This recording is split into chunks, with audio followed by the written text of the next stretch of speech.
بسم اللہ الرحمن الرحیم۔ حکایت پنجم، پانچواں قصہ۔ یہ باب دوم کا پانچواں قصہ ہے، اور یہ شیخ سعدی رحمۃ اللہ علیہ کے ساتھ خود واقعہ پیش آیا، اپنا واقعہ بیان کرتے ہیں۔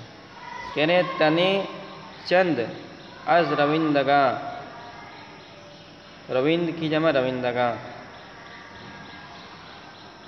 تو سیاح کے معنی میں استعمال ہوتا ہے۔ جو لوگ سیر و سیاحت کرتے رہتے ہیں ان کو روندگاں کہتے ہیں۔ اور پھر اردو لغات کے اندر لکھا ہے کہ لفظ راؤنڈ جو انگلش کا لفظ ہے اسی کا بگاڑا ہوا شکل ہے۔ تو حکایت پنجم تنے چند از روندگاں متفق سیاحت بودند۔ شیخ سعدی رحمۃ اللہ علیہ کہتے ہیں کہ چند سیاح لوگ سیر و سیاحت میں ساتھ تھے، وہ شریک رنج و راحت، اور ایک دوسرے کے رنج اور خوشی کے شریک تھے۔ جیسا کہ عام طور پہ ہوتا ہے، جو لوگ سیر و سیاحت کے رسیہ ہوتے ہیں وہ اپنا ایک گروپ بناتے ہیں، 5-6 لوگ ہوتے ہیں اور آپس میں مل جل کے رہتے ہیں، خوشی میں غم میں جہاں جانا ہوتا ہے۔ تو اسی طرح کا ایک گروپ تھا۔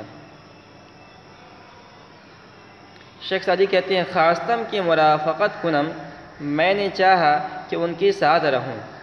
یعنی شیخ سعدی نے کہا کہ ان سے درخواست کی کہ میں بھی آپ کے اس گروپ میں شریک ہونا چاہتا ہوں، تاکہ میں بھی سیر و سیاحت میں آپ کے ساتھ رہوں، کچھ سیکھوں۔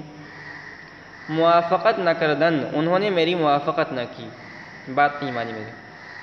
تو شیخ سعدی رحمۃ اللہ علیہ کو نے ان سے تعجب ہوا ان کو، تو انہوں نے ان سے کہا کہ میں تو ایک فقیر آدمی ہوں، مجھے ساتھ رکھنے میں آپ لوگوں کو کیا دشواری ہے؟ میں اپنا بوجھ خود اٹھاؤں گا، آپ لوگوں اپنا بوجھ نہیں ڈالوں گا، تو آپ لوگوں کو مجھے اپنے ساتھ شریک کر لینا چاہیے، میں ایک فقیر آدمی ہوں۔ گفتم این از کرم اخلاق بزرگاں بدی است،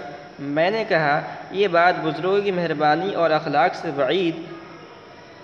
اور نادر معلوم ہوتی ہے۔ روی از مصاحبت درویشاں بگردانیدن، فقیروں کے صحبت سے منہ پھیر لینا، و فائدہ دریغ داشتن، اور فائدہ پہنچانے میں دریغ کرنا، یہ فقیروں کے یعنی یہ نیک لوگوں کے اخلاق نہیں ہے کہ جو ہے آدمی فقیروں سے اور جو ہے دور رہے اور دوسروں کو فائدہ نہ پہنچائے۔ کہ من در نفس خیش این قدر قوت و سرعت ہمی شناسم، کیونکہ میں اپنی ذات میں اس قدر طاقت اور جلی پاتا ہوں کہ در خدمت مردمہ یار شاطر باشم نہ بار خاطر، کہ دوستوں کی خدمت میں یار شاطر ہو کر رہوں، نہ کہ بار خاطر ہو کر۔ یعنی اگر میں آپ لوگوں کے ساتھ رہوں گا تو میں اپنا کام خود کروں گا، آپ لوگوں کو بوجھ نہیں بنوں گا، تو آپ لوگ مجھے اپنے ساتھ کیوں نہیں شریک کرنا چاہتے ہیں؟ اس کے بعد ایک عربی شعر ہے، ان لم اکن راکب المواشی اسعی لکم حامل الغواشی، اگرچہ میں کسی چوپائے پر سوار نہ ہوں، اسعی لکم حامل الغواشی، تو تمہارے لیے زین پوش اٹھا کر ہی دوڑتا رہوں گا۔ تو اس شعر کا مطلب یہ ہے کہ اگرچہ میں غریب اور نادار آدمی ہوں اور میرے پاس سواری نہیں، لیکن تمہاری خدمت کرتا ہوا چلوں گا، میں جہاں تک ممکن ہو سکا تمہاری خدمت کروں گا۔ یکے ازاں میاں گفت، ان لوگوں میں سے ایک نے کہا، آسی سخن کے شنیدی، جو بات تم نے سنی ہے، دل تنگ مدار اس سے رنجیدہ نہ ہو، کہ دری روزہا دزدے بصورت درویشاں برآمدہ، اس وجہ سے کہ حال ہی کے زمانے میں ایک چور فقیروں کی صورت بنا کر آیا تھا،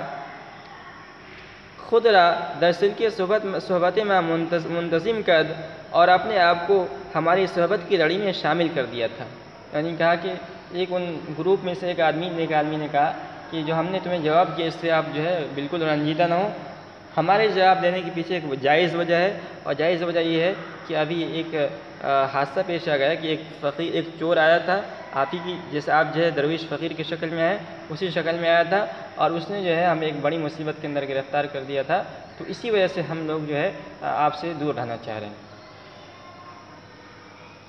چہ دانن مردم کے در جامہ کیست، آدمی کیا جانے کے کپڑوں میں کون ہے، نویسندہ دانت کے در نامہ چیست، خط لکھنے والا جانتا ہی ہے کہ خط میں کیا چیز ہے۔ تو جو آدمی فقیروں کی شکل بنا کے آ رہا ہے، درویش آدمی کی شکل بنا کے آ رہا ہے، اس کے متعلق ہم نہیں کہہ سکتے کہ آدمی واقعتاً درویش ہے یا درویش کی شکل میں چور ہے۔ جیسے خط جو بالکل یعنی لفافے کے اندر ہو، اس میں خط لکھنے والا ہی جانتا ہے کہ اس کے اندر کیا ہے۔ ازاں جا کے سلامت حال درویشہ است، چونکہ سلامتی فقیروں کا حال ہے، گمان فضولش نبودند، اس کے بارے میں فضول گمان نہیں لے گئے، و بیاری قبولش کردن، اور اس کو دوستی کے لیے قبول کر لیے۔ اب اس کے بعد ان لوگوں نے، گروپ کے لوگوں نے واقعہ سنایا کہ جو فقیر چور آیا تھا، ہم نے دیکھا کہ جو ہے وہ ظاہر حال اس کا ایک فقیر درویش معلوم ہوتا ہے، تو ہم نے اس کو اپنے گروپ میں شامل کر لیا۔ اب آگے کیا واقعہ پیش آیا، حادثہ پیش آیا، اس نے کیا کیس انجام دیا، وہ آگے بیان کریں گے۔ صورت حال عارفاں دلق است، یہ دلق ہے، دلق کے معنی گدڑی کہتے ہیں، جو پھٹا ہوا جو بستر ہوتا ہے اس کو گدڑی بولتے ہیں۔ صورت حال عارفہ دلق است، صوفیوں کی ظاہری شناخت گدڑی کا لباس ہے، ای قدر بس چو روی در خلق است، اس قدر کافی ہے اگرچہ چہرہ مخلوق میں ہے، در عمل کوش ہرچہ خواہی پوش، عمل میں کوشش کر اور جو کچھ تو چاہے پہن، تاج بر سر نہ و علم بر دوش، سر پر تاج رکھ اور کندھے پر جھنڈا رکھ، ترک دنیا و شہوت است و ہوس، پارسائی دنیا و شہوت اور لالچ، ترک دنیا و شہوت است و ہوس، پارسائی نہ ترک جامہ و بس، پارسائی دنیا و شہوت اور لالچ کے چھوڑنے کا نام ہے، نہ کہ صرف امیرانہ لباس کو چھوڑ دینا اور بس۔ تو اس کے بعد ایک اور شعر ہے، در قزاگند مرد باید بود، یہ قزاگند ہے، تو اصل میں قز آگند، تو یہ دو لفظوں سے مرکب ہے، لفظ قز ریشم کے معنی میں اور آگند یہ دو لفظ سے مرکب ہے، تو یعنی وہ لباس جو ریشم کے دھاگے سے موٹا بنا ہوا ہو اور جنگ کے موقع پہ پہنا جاتا ہے تاکہ مقابل کی تلوار اس پر اثر نہ کر سکے، کیونکہ بہت نرم ہوتا ہے، تو اس کو کہتے ہیں قزاگند۔ تو در قزاگند مرد باید بود، قزاگند میں مرد بہادر ہونا چاہیے، بر مخنث سلاح جنگ چہ سود، نہ کہ صرف کسی ہجڑے کو لڑائی کے آلات سے مسلح کرنے سے کیا فائدہ ہے۔ تو مطلب یہ ہے کہ جو طالب دنیا جو ہوتے ہیں ان کو فقیری لباس زیب تر نہ کرنا چاہیے، جو لوگ دنیا کے طلبگار ہوتے ہیں وہ جو ہے فقیرانہ لباس سے ان کو دور رہنا چاہیے، جس طرح ہجڑے و نامرد کو فوجی لباس پہننا اور جسم کو ہتھیار سے سجا مناسب نہیں۔ آدمی اگر بہادر ہے اور پھر بہادری کا لباس پہنتا ہے اور تو وہ جائز ہے کہ وہ لڑے گا بہادری کے ساتھ، لیکن اگر کسی ہجڑے پر جو ہے اس کو ہتھیار پہنا دیا جائے، میدان جنگ کے اندر پہنا کر پھینک دیا جائے، تو کیا کر سکتا ہے؟ وہ تو بہادر ہے ہی نہیں، وہ تو ہجڑا ہے۔ تو اسی طرح طالب دنیا کو جو دنیا ہوس رکھتا ہے اس کو فقیرانہ لباس نہیں پہننا چاہیے، صرف فقیرانہ لباس پہننے کی وجہ سے وہ جو ہے بزرگ نہیں بن جائے گا۔ تو اب اس کے آگے بیان کر رہے ہیں، روزے تا بشب رفتہ بودے، ایک دن ہم رات تک چلتے رہے، وہ شبانگاں در پائے حصار خفتہ، اور رات کے وقت ایک قلعے کے نیچے سوئے تھے کہ دوسرے بے توفیق ابریق رفیق برداشت، کہ بے توفیق چور نے ایک ساتھی کا لوٹا اٹھایا کہ بطہارت می روا، اور یہ بہانہ کیا کہ میں وضو کے لیے جاتا ہوں، اور بغارت برفت، اور اس لوٹے کو چرا لے گیا۔ تو ایک طرح کہ ہم لوگ جا رہے تھے اور ایک قلعے کے پاس پہنچ کے ہم نے رات میں قیام کیا، اور جب قیام کیا تو رات کے وقت میں وہ جو چور تھا جو فقیروں کا لباس، بزرگوں کا لباس پہن کے آیا تھا، جس کو ہم نے اپنے گروپ میں شریک کر لیا تھا، اس نے ایک ساتھی کا لوٹا اٹھایا اور کہا کہ میں وضو کرنے کے لیے جا رہا ہوں، اور وہ لوٹا چرا کر لے کر بھاگ گیا۔ فرد پارسا بھی کے خرقہ در بر کرد، ذا پارسا کو دیکھ کہ گدڑی پہن لی، جامع کعبہ را جلے خر کرد، اور کعبہ کے غلاف سے گدھے کی جھول تیار کی۔ تو اس شعر کے اندر یہی ہے کہ جو ہے غلاف کعبہ کو جو چور کو جو درویش کی شکل بنا لی تھی، اس کو جو ہے غلاف کعبہ کے ساتھ تشبیہ دی گئی ہے۔ مطلب یہ ہے کہ تو اس نے جو ہے اچھا لباس پہن رکھا تھا، فقیروں کا لباس پہن رکھا تھا، لیکن کام اس نے جو کیا وہ جو ہے بہت ہی برا کام کیا اس نے۔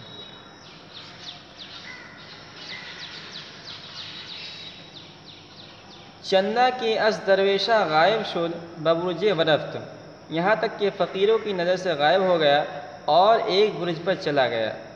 جو قلعہ ہوتا ہے، قلعے کے اندر جو گنبد نما جو چھوٹا چھوٹا بنا ہوتا ہے نا، اس کو برج کہتے ہیں۔ لال قلعہ وغیرہ میں آپ نے دیکھا ہوگا کہ جگہ جگہ میں گنبد کی طرح بنا ہوتا ہے اور اس کو برج کہتے ہیں۔ تو وہیں سے جو ہے یعنی دشمنوں پر نظر رکھا جاتا ہے اور وہیں سے تیر وغیرہ چلایا جاتا ہے، تو اس کو برج کہتے ہیں۔ تو وہ جو ہے لوٹا اٹھا کے بھاگا، چور بھاگا اور قلعے میں چلا گیا اور ایک برج پہ چلا گیا، قلعے کے برج پہ۔ وَدُرْجِ بدزدید، اور ایک ڈبہ چرا لیا۔ اب یہاں سے جو ہے وہ تو لوٹا چرا کے لے کر گیا اور قلعے میں جا کر اس نے جو ہے کیا کیا، ایک ڈبہ چرا لیا۔ تا روز روشن شد، یہاں تک کہ جب دین کا اجالا پھیلا، تاریک رو مبلغ راہ رفتہ، وہ تاریکی میں چلنے والا کافی راستہ چل چکا تھا۔ یہاں سے لوٹا چرایا تھا اور وہاں سے ڈبہ چرایا اور وہ جو ہے رات ہی رات وہ نکل گیا۔ تو اب جب صبح ہم لوگ بیدار ہوئے تو وہ تو کافی دور نکل چکا تھا۔ مبلغ راہ رفتہ بود، وہ کافی راستہ چل چکا تھا۔ وہ رفیقان بے گناہ خفتہ، اور بے قصور ساتھی سو رہے تھے۔ بامدادہ ہمارا بقلعہ در آوردن، صبح کے وقت سب کو قلعہ میں لائے، یعنی جب صبح ہوا تو اب قلعے کے اندر شور مچ گیا کہ جو ہے کچھ چوری ہو گیا۔ اب کیا چوری ہوا اس کو آگے بیان بند کریں گے۔ تو انہوں نے دیکھا کہ جو ہے یہ لوگ سوئے ہوئے ہیں، ان کا کوئی آدمی نہیں ہے، تو قلعے والے آئے اور ان سب کو گرفتار کر کے لے کر چلے گئے، جیل میں بند کر دیا۔ بامدادہ ہمارا بقلعہ در آوردن و بزندند و در زندہ کردند، صبح کے وہ سب کو سب کے قلعہ میں لائے اور مارا اور حوالات میں بھیج دیا۔ کہہ رہے ہیں آزاد تاریخ صحبت گفتے، اسی تاریخ سے ہم نے ساتھی بنانا چھوڑ دیا۔ وہ طریق عزلت گرفتے، اور گوشہ نشینی اختیار کر لی، کہ السلامت فی الوحدتی، کیونکہ سلامتی تنہائی میں ہے۔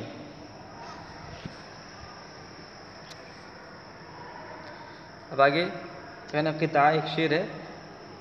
چو از قوم یکے بے دانشی کرد، جب کسی قوم میں سے ایک نے بیوقوفی کی۔ ایسے یہاں یہ ذکر نہیں ہے کہ اس چور نے کیا چرایا تھا، لیکن وہ جو ڈبہ تھا اس ڈبے کے اندر جو ہے یعنی زیورات وغیرہ تھے۔